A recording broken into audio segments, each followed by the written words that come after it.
ఈరోజు మనం ఒక ప్రాంతీయ సంఘర్షణకు సంబంధించిన ఒక ఊహాజనిత కానీ వాస్తవకంగా అనిపించే దృశ్యాన్ని పరిశీలిద్దాం. ఇది అసలు ఎలా మొదలయింది, ఎందుకు మొదలయింది, మరి కేవలం మొదటి 24 గంటల్లోనే పరిస్థితి ఎంత తీవ్రంగా మారిపోయిందో లోతుగా విశ్లేషిద్దాం. ఫిబ్రవరి 28, 2026 ఈ తేదీ బహుశా చరిత్రలో నిలిచిపోవచ్చు. ఎందుకంటే ఇదొక భారీ, పక్కా ప్రణాళికతో జరిగిన దాడికి నాంది పలికిన రోజు. ప్రపంచం నిద్రలేచేసరికి మధ్యప్రాచ్యం యొక్క రాజకీయ సమీకరణాలు శాశ్వతంగా మారిపోయాయి. ఇది పొరపాటున జరిగిన చిన్న ఘర్షణ కాదు, ఇది ఒక సంపూర్ణస్థాయి వ్యూహాత్మక దాడి. అమెరికా మరియు ఇజ్రాయెల్ కలిసి ఒక వినాశకరమైన సైనిక ఆపరేషన్ను మొదలుపెట్టాయి.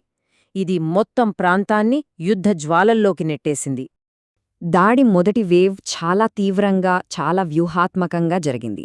వందలాది యుద్ధ విమానాలు ఇరాన్ గగనతలంలోకి దూసుకెళ్లి దాని అణు కార్యక్రమం, సైనిక స్థావరాలపై దాడులు చేశాయి.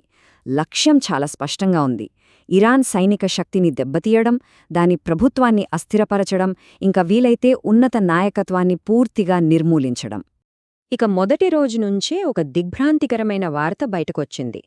ఇరాన్ సుప్రీం లీడర్ ఒక దాడిలో మరణించి ఉండవచ్చని ఇంకా నిర్ధారణ కాని నివేదికలు వెలువడ్డాయి. ఒకవేళ ఇది నిజమే అయితే ఇది సంఘర్షణ గమనాన్ని పూర్తిగా మార్చేస్తుంది.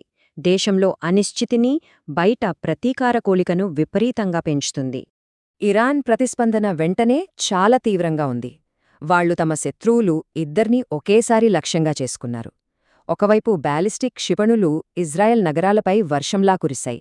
అదే సమయంలో ఆయుధాలున్న డ్రోన్లు మధ్యప్రాచ్యంలోని అమెరికా సైనిక స్థావరాలపై విరుచుకుపడ్డాయి. ఈ దాడులు కేవలం ఆరంభం మాత్రమే. మొదటి 7 రోజుల్లోనే ఈ సంఘర్షణ ఎంత వినాశకరంగా మారిందో, ఎలా ఒక ప్రాంతీయ యుద్ధంగా రూపాంతరం చెందిందో ఇప్పుడు చూద్దాం. ఈ యుద్ధం వల్ల కలిగిన ప్రాణ నష్టం చాలా తీవ్రంగా ఉంది. కేవలం వారం రోజుల్లోనే 1000 మందికి పైగా పౌరులు ప్రాణాలు కోల్పోయినట్లు నివేదికలు వచ్చాయి. ఈ సంఖ్య, ఈ గొడవ ఎంత వేగంగా, ఎంత దారుణంగా పెరిగిందో చూపిస్తోంది. మొదటి వారం గడిచేకొద్దీ పరిస్థితి మరింత చేయి దాటిపోయింది.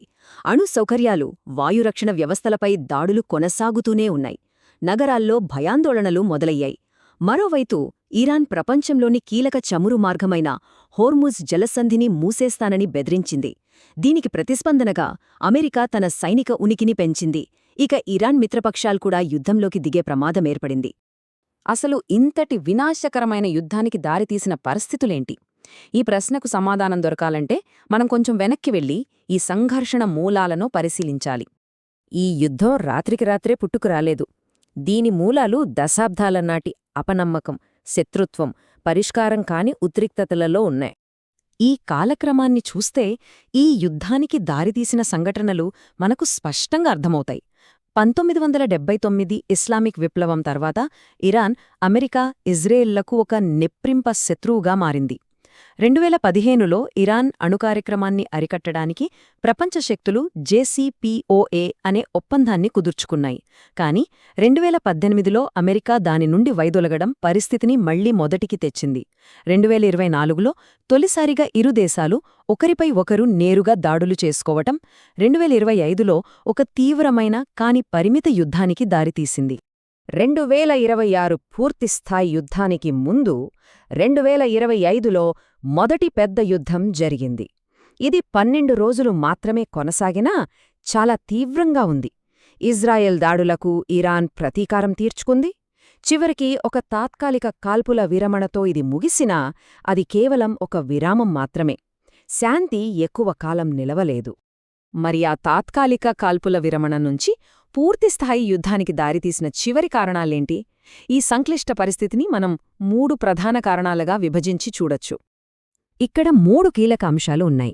మొదటిది అణుభయం. ఇరాన్ అణుబాంబును తయారు చేయడానికి చాలా దగ్గరగా ఉందని అమెరికా మరియు ఇజ్రాయెల్ గట్టిగా నమ్మాయి. రెండవది దౌత్యం పూర్తిగా విఫలమవడం. కొత్త ఒప్పందం కోసం జరిగిన చర్చలు ఎక్కడికీ దారితీయలేదు. చివరగా మూడవది ఇరాన్ అంతకుముందు జరిగిన యుద్ధం వల్ల బలహీనపడిందని, ఇదే దానిని గట్టిగా దెబ్బకొట్టడానికి సరైన సమయం అని ఒక అభిప్రాయం ఏర్పడింది.